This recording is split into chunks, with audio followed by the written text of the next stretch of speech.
Thank you, Chris. Our next presenter is Tania Asif, and Tania is going to be talking about her project, which was looking at assessing the impact of technology.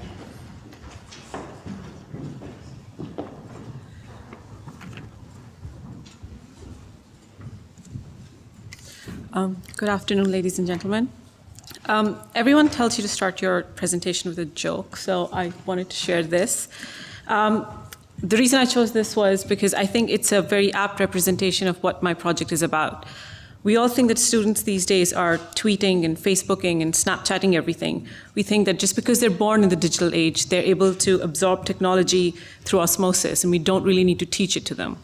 We think this is all very natural for them.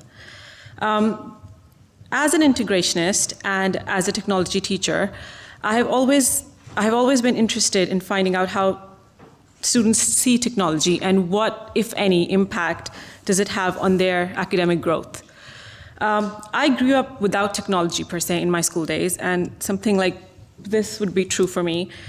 But when I was in grade 5, every week we used to get 30 minutes in the presence of computers. We weren't allowed to use them, but we were supposed to be around them and just kind of, absorb their aura. Our teacher would just explain things like, how computers were changing the world and how, this was the next revolution and, how they would make our lives easy. And it just really didn't make any sense to me until I actually sat on one of these and I developed a program that could draw a house. And that was like the biggest thing that just kind of blew my mind. I went on to get a bachelor's degree in computer sciences and developed software for 5 years after that until I quite accidentally became an integrationist. Sorry. As I grew as a teacher, so did the technology around me. I had to adapt as quickly as my students did, but of course I had more experience than them. I'd had more years behind me and more time to kind of absorb and really learn technology. The students who were learning to read and write and add and subtract, they were now being used to require technology while doing all of these. This led me to wonder if technology had actually had an impact on their learning attainment, or was it just a hindrance for them? Did technology make learning easier, or did it make it harder for them? Did they consider it a nuisance in their everyday lives? Like, we want to play games, why do we have to use this in class? Or did it come as second nature to kind of incorporate all of those skills while they're doing all these academic tasks? So, the SIM project started with these questions a year ago. I, along with Ben and Latifa, aimed to find some answers and hopefully to find a way of measuring the impact, whether it was negative or positive, that technology had on our middle school students. The literature review showed us that there was limited or no research done on measuring how technology impacts learning, and if it had been measured in any way. So we decided to focus on middle school grade 6. As you know, Cobham Middle School has a one-to-one iPad program, and iPads are an integral part of the middle school community and curriculum. I wanted to know how students were using these iPads and if they considered them tools that were actually helping them at all.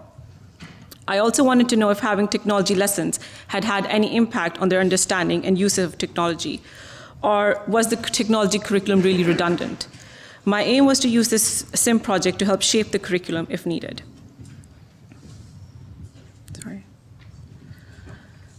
I focused on grade 6.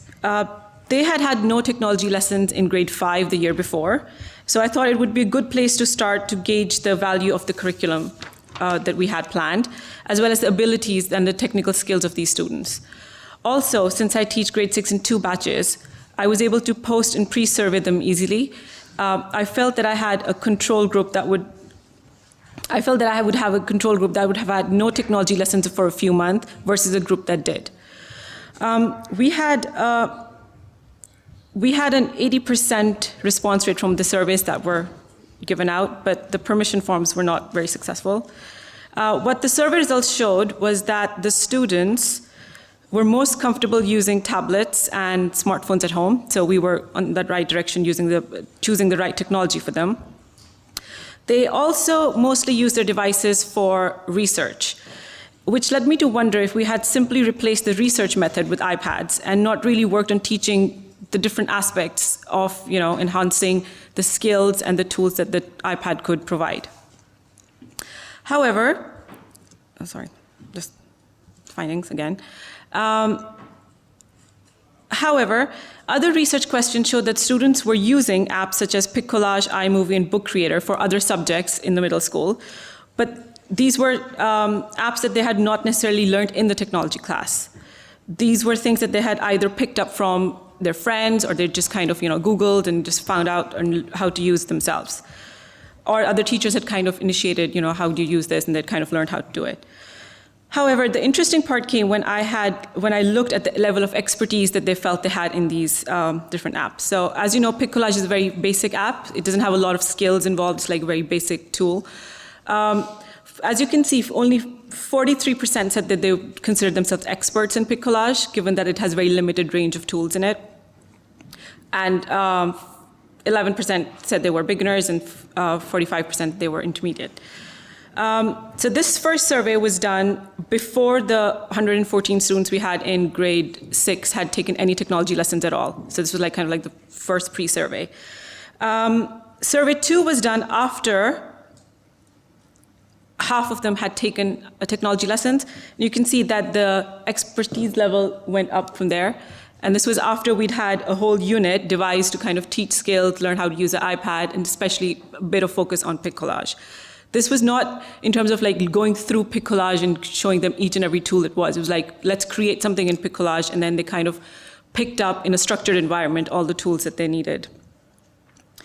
Overall, the research showed that those students were able to use apps independently. Technology lessons provided a structured environment to teach these apps without having the students worry about the subject content. A lot of times when I interviewed the students, one of the comments that they made was because they didn't focus a lot on the app itself, the reason was because they were focusing more on the content. They were more worried about putting in the content and making it look nice and really playing around with the app to get the full potential. So having technology lessons would allow students to be more creative and spend more time accessing the technology and learning about the tools, while later that knowledge could then be used in their classrooms where they can effectively use it without really having to worry about learning the content and the technology at the same time.